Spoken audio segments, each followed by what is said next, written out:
Hey there. So today I just want to talk about how to build up your characters, and I'll be using Klee for this video.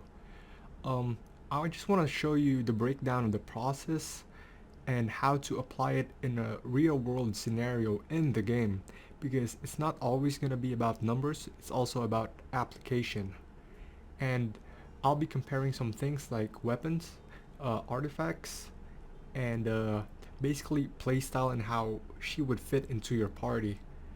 And of course, I don't have all the resources to demonstrate everything, but the underlying principles between my thought process should be still applicable to any team, regardless of what characters or items you have. So here we'll review the Crimson Witch set, which on a 2-piece gives you 15% bonus pyro damage, which is really big because elemental damage scales and is calculated at the end of your attack formula.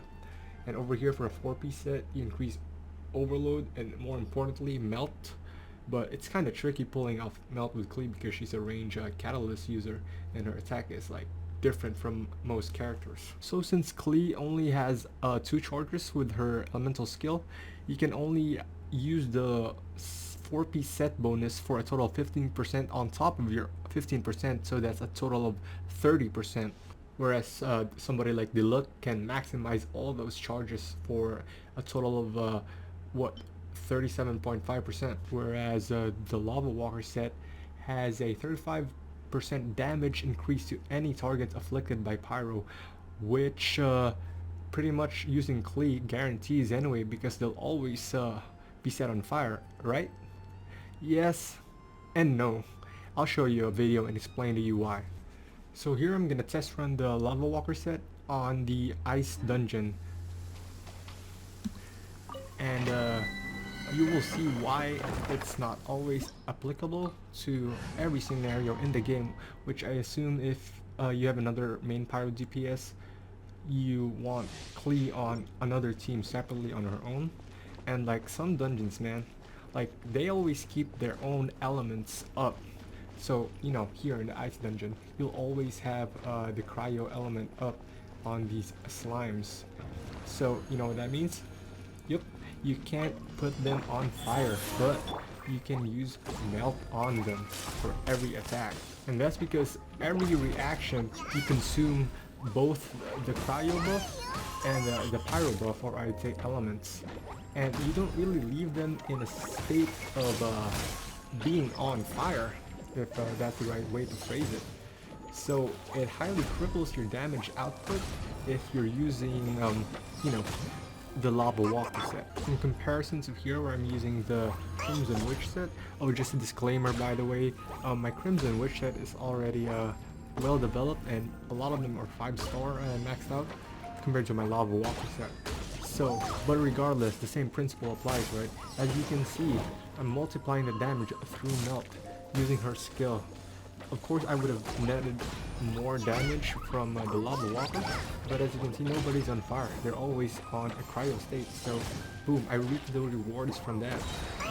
Regardless if the percentage on the Lava Walker set is bigger, and trust me, it actually does bigger damage outside on the open world, because you'll have most of your enemies up on fire the entire time, especially when you're farming for materials.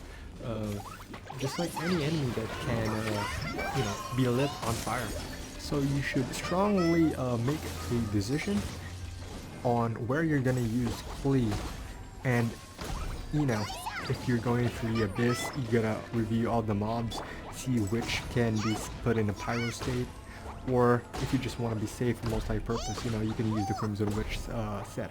But fun fact, you're always gonna have an excess of Lava Walker set when you farm for the Crimson Witch, so it might be an economic option as well. So next we'll be covering weapons, and I'll just go through the stats that I'm looking at and see if it's viable with the character I'm working on, which is Klee right now. So Lost Prayer to the Sacred Winds.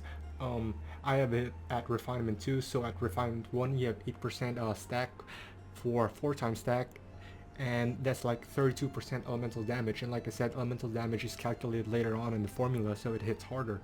Also crit rate is big, especially late game. You want to have good crit once AR 40 to 45 hits. Now you have Catalyst that summons something on the field, like a Skyward Atlas. It also has the 12% elemental bonus, but it also makes a spear that attacks your enemies, which is really good for single targets. So here are the Skyward Atlas. I'm not wearing any artifacts, and as you can see, that's like the base damage it gives, and you see the little summon over there. So as you can see how it can be a hassle if you have multiple mobs, but if you had a single target, it would like focus on that target instead. And here you have the Lost Prayer, and it takes around like 16 seconds to charge up its full stacks, which you can actually do before a fight with just hitting the ground. And from here, it basically just scales harder compared to the utility and the bonus that the summon gives. Attack percent just like scales poorly late game, especially when you have all the other artifacts. But it's like, for example, Solar Pearl, the BP item, and it's a crit rate item, so you can definitely make use of that later on. And its bonus is every time you hit with a normal attack, it increases the damage of your elemental skills and burst, and if you do that, it boosts your normal attack. And that's just convenient for having consistent damage all throughout any mobs you come across. You also have the Prototype Malice, but the only thing that gets me is like, it's more for a support weapon because it builds up HP and builds energy for your party. So I'm not going to delve too much on weapons. There are other guides out there by people who know much more than me that can give you better insight. All I can say is, on the left, I'm using the Atlas. On the right, I'm using the Lost Prayer. The Lost Prayer laps the Atlas by a few seconds, and then now I have to think, do I really need that few seconds? You know, a clear is a clear, unless you like shaving off dungeon time. As long as you're just mindful of the main substats and bonuses, like, you know, elemental damage over attack, the utility, if it works with your party. Now that part you gotta figure out yourself. The same with the artifact sets I tried out earlier. You can probably use some elemental mastery, but I'm gonna be honest here, like, it's hard to keep somebody on a cryo when you're using Klee because fire's everywhere, especially when the terrain's grass. You're gonna mess up your cycles, which cycling elements and timing them is a whole another topic entirely. Now most of what I talked about mainly revolves around the thought that Klee is operating alone and in a vacuum, which is never the case. You'll always have your team with you.